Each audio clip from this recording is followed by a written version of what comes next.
Hey folks, welcome back to Only Best Fantasy Novels. My name is Robin, and today I want to talk about Benedict Jacka's A Judgement of Powers, the third book in his Inheritance of Magic slash Stephen Hawking series. And this is one of the most exciting series going on right now for me. It like the first book in it was my favorite book of 2023 by a fairly wide margin, and this series is just like with every installment, my enjoyment, the love I have for this series just deepens more and more. So, in this particular book, we reach almost like a turning point in the series so far. Stephen has been more or less active in the world of Drewcraft for a while now, and he's become embroiled with a few different factions. When some of those factions begin to make some moves, Stephen has no choice but to pick his side.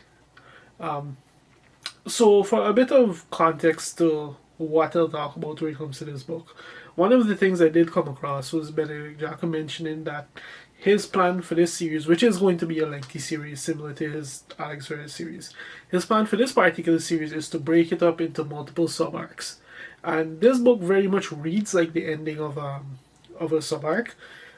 You could think of this almost as the ending of the introduction, because so far in the previous two books, we had a lot of introduction to this world, how it functions, just a lot of complicated themes and ideas, and the morality of this world and how it functions.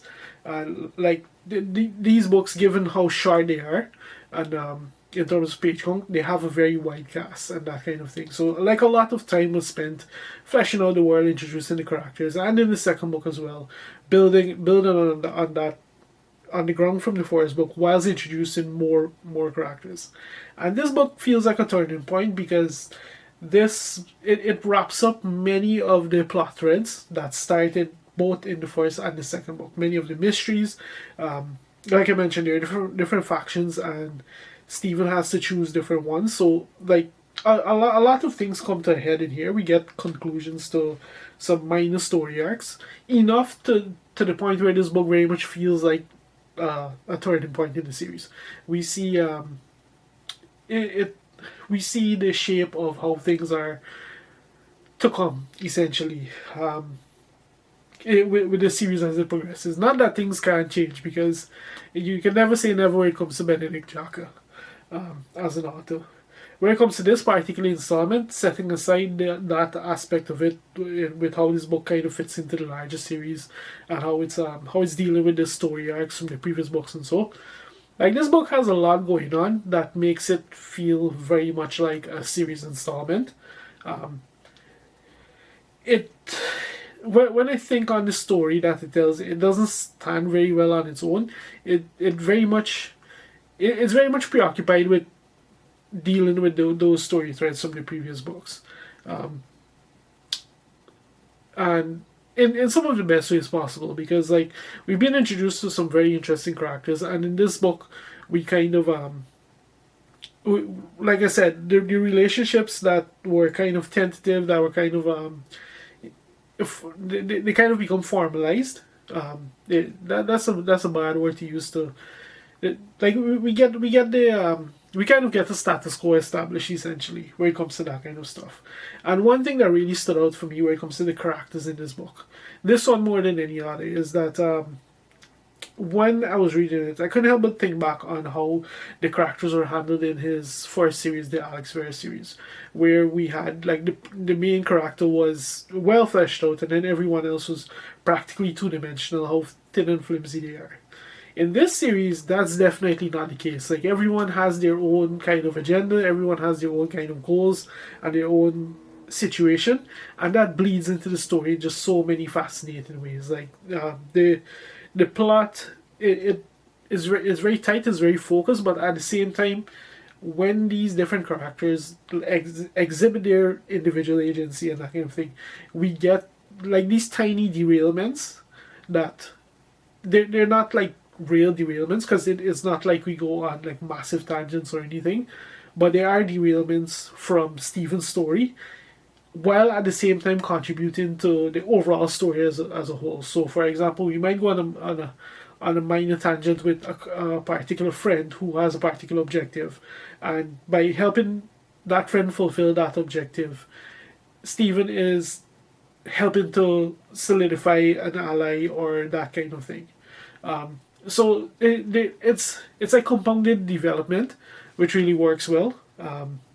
And when I think of just how the characters and the relationships and so on are handled in this book, as compared to the first series, like it's just impressive how much Benedict Jacka has just grown as a writer. Like the relationships in this book, in this series so far, they just run the gamut of everything you could think of. We have friends, we have enemies, we have allies, we have frenemies, we have people we trust but we don't trust. Like we have one of the most dysfunctional families ever, probably in fantasy. It just gets better and better with each book. It just gets that more interesting, because the other thing is that these books are written, they're very short. Well, not super short, but they're short books. They're written very fast paced. They're written with quite a bit of intensity, and that gets ratcheted up every book as the stakes get higher. As not just the stakes, but like obviously as the characters develop, as the story develops, as the mysteries deepen or get revealed and that kind of thing. Like as everything about this world just grows, like the stakes just get that much more intense as we go. So whereas this book by itself, it wasn't necessarily it may not come across as like a super exciting installment on its own, or it may not necessarily have like these major standout moments because of what it does, because of what it contributes to the series as a whole.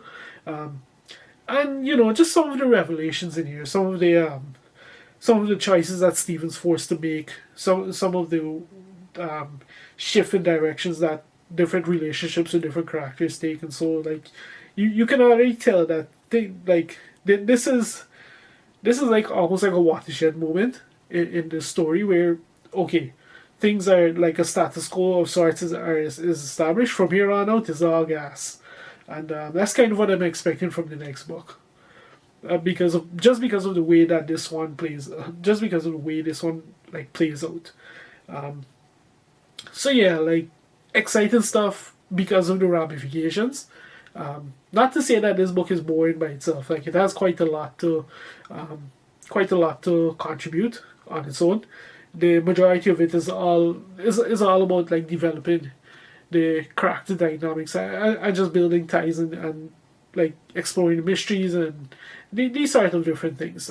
It's more of a drama driven story. That, not to say that there isn't action. Like there are some pretty intense scenes in here as well.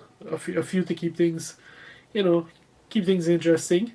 There is one particular fight scene that was pretty good towards the end. But yeah, all in all, a great installment into the series. One that makes me very excited for where the series is going. And like I recently featured it on my list of my favorite fantasy series. And this installment just further solidifies its position here. Like the second and third book so far have not been up to the par of the first book, but at the same time they just make me that much more excited to see how this series is going to progress. So yeah, that's kind of my thoughts on the Judgment of Powers, the latest book by Benedict Jacka. If you made it this far into the video, thank you very much for watching, and I'll see you next time.